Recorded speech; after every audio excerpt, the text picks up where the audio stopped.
This episode is produced with support from DBT Wellcome Trust India Alliance.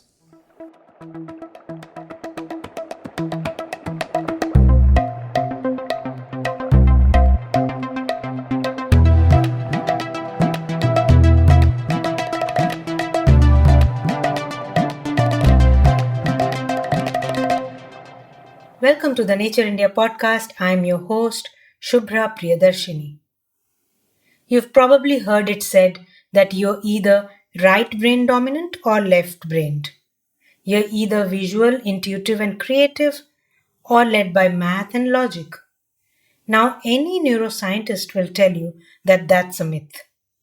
Just as the two hemispheres of our brain communicate with each other for optimal functioning, science and art are both improved when they work together. This episode, we take a look at science art collaborations where both artists and scientists challenge their ways of thinking as well as the process of artistic and scientific inquiry. It's a novel intersection that offers limitless possibilities. Now, here are just three instances where you'll see that in action. There are two semicircular electrodes in the vacuum chamber of the cyclotron, which, so to speak, move up and down in potential. Here we have two plates that move up and down in potential, and we'll start it off. That's an archival clip of Ernest Lawrence, who built the very first cyclotron or particle accelerator in 1936 in Berkeley, California. It's from a remarkable science documentary called Cyclotron, directed by filmmaker Janvi Falke. It is during my research and interviewing various scientists and technicians and lab assistants that I learned that we have the world's oldest functional particle accelerator, a cyclotron, in India. This is something that was not known even to many physicists in India. Of course, experimental nuclear physicists knew, but many actually did not. Janvi's documentary tells the tale of how the world's oldest functional particle accelerator ended up in the Department of Physics in Punjab University, Chandigarh, where it has been running for nearly 50 years. The film is also a comment on the state of experimental research and higher education in Indian universities. Contemporary history in India is difficult to write, and so is contemporary history of science in India difficult to write because we do not have, broadly speaking, a collections policy, we do not have proper archiving policies, and we do not even have institutional archives. Many institutions are waking up now, say 50, 60 years into their existence, to create their archives in order to understand, as I said earlier, decisions that they took in the past and how those decisions play out today. It's true that while India has made so many significant advances in science since independence, its science archives and oral history records are patchy. The practice of archiving has long been considered just something historians bother with, not scientists, who are perhaps so busy looking towards the future that they might risk disregarding the past. As a historian of science, Janvi Falke is trying to change that. Archives are the evidence on which history gets written, or archives provide the evidence on which history gets written in order to help us understand why what happened really did and why what happened matters. Systematically, archiving documentation is therefore critical, not only for the functioning of the present, but also in order to take better decisions going forward. Increasingly, institutions are realizing the importance of this, and they're beginning to establish institutional archives. There are also efforts to put oral histories in place. Now that's great to hear. For her part, Janvi is working on a very cool crowdsourced project called Recollect, where anyone who wants to help build India's scientific archives can interview scientists and record their recollections. Now, we switch tracks to magic that happens when the world of science and music collide. There's a long history of scientists who were also accomplished musicians. Just think of Max Planck or Albert Einstein or our very own Abdul Kalam. Let's hear now from another such scientist, Devojyoti Chakraborty. My name is Debojyoti Chakraborty. I work as a scientist at CSIR Institute of Genomics and Integrative Biology in New Delhi. My broad area of work actually encompasses genome editing, both for therapeutic applications as well as for disease diagnostics. But aside from science, I am also very keenly interested in Indian classical music. I have been trained in the sitar and have also been performing widely in India and abroad for a long period of time.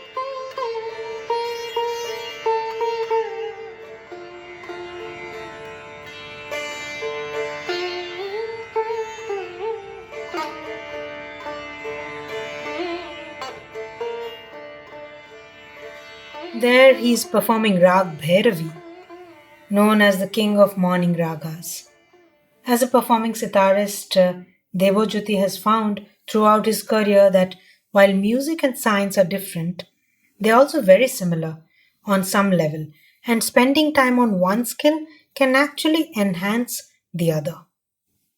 Music naturally is giving you a sense of creativity, and in science creativity has to be there because you need to be creative to design experiments, breaking away from paths. You need to be creative enough to solve things in an analytical manner, and not just be following the specific methods, methodologies and so on. But I would like to point out something more important here, is that for serious musicians, particularly for instrumentalists, I believe it is very important to practice on certain types of, let's say, notations or certain types of compositions in order to get better and better in music.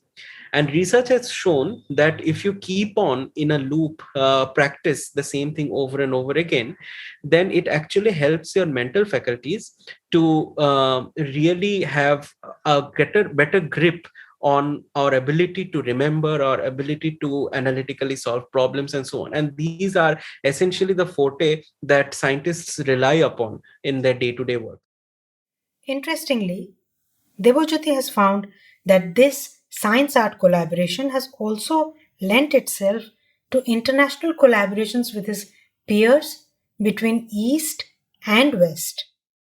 So my actual PhD in Dresden was, of course, different. My work in molecular biology was more towards understanding the role played by non-coding RNAs in the developing cell, from particularly in embryonic stem cells.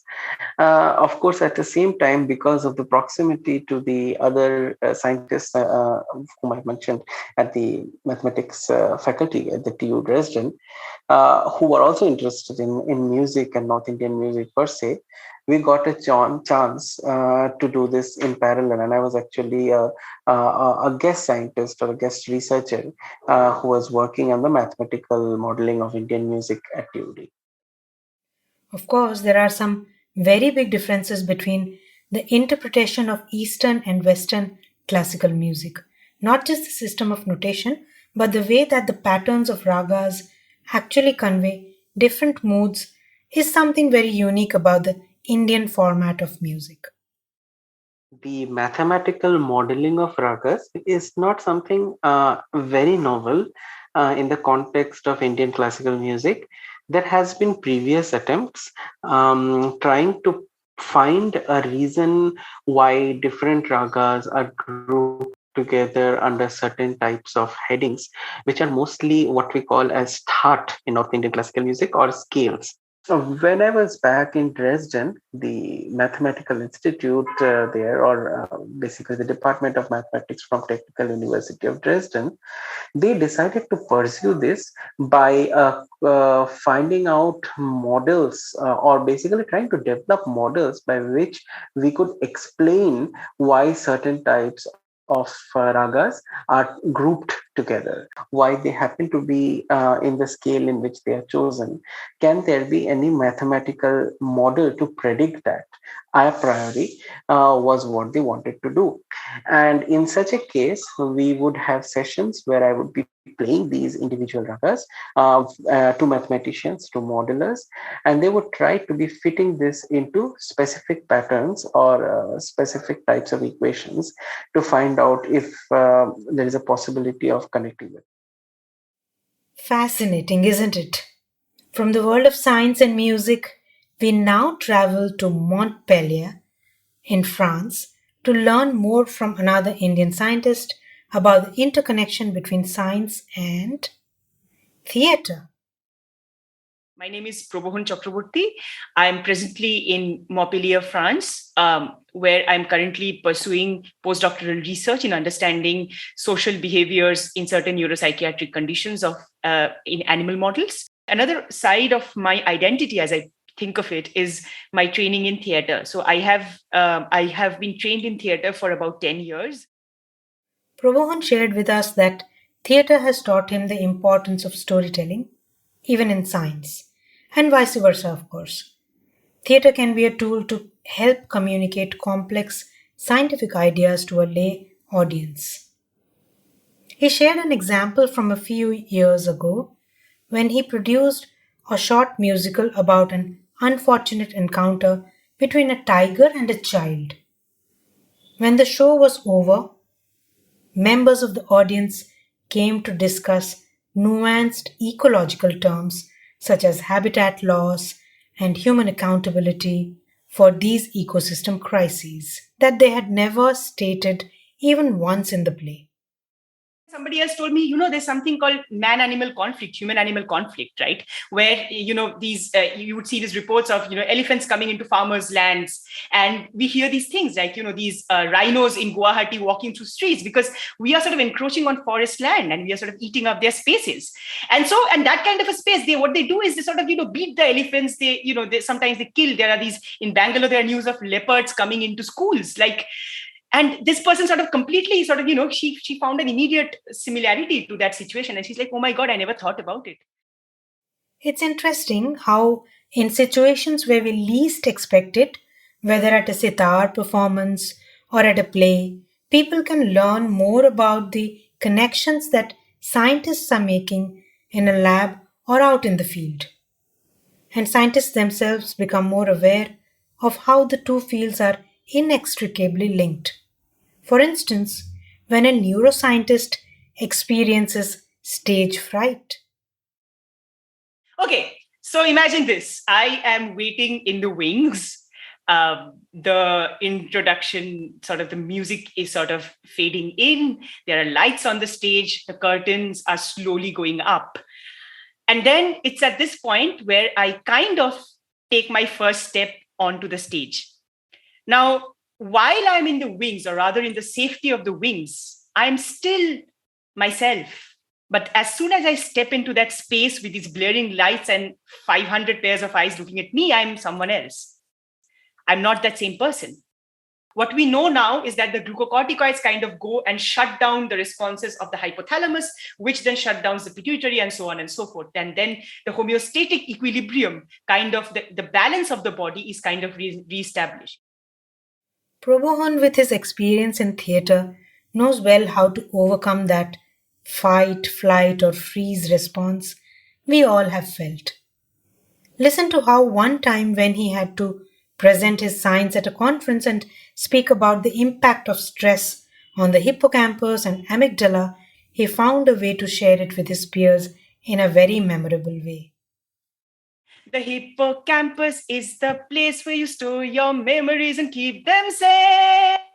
You can remember a place and remember a face and remember everything until you're stressed.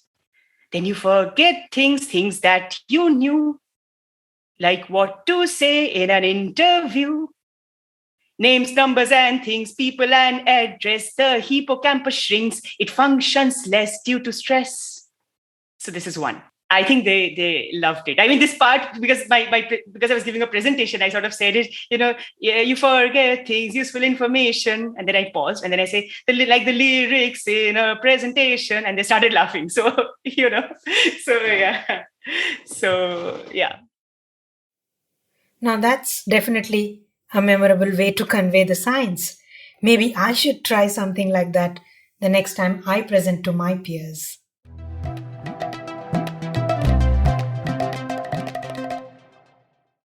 As Prabodhan and Debojyoti show, scientists who embrace the artistic medium can infuse new ideas into their scientific works. We learned from Janvi how the humanities can hold a mirror to science. So, do artistic practices inform science? Of course. And does science inform art? Yes, absolutely. We are at our best when we use our left brain and our right brain together, after all. If you like this episode, check out our archives of the Nature India podcast in Hindi and English and share it with your friends and colleagues. We'll be back soon with another insightful episode on science in India in Hindi and English. I'm Subhra Priyadarshini, and this is the Nature India podcast. Thanks to the DBT Wellcome Trust India Alliance for their support in producing this episode.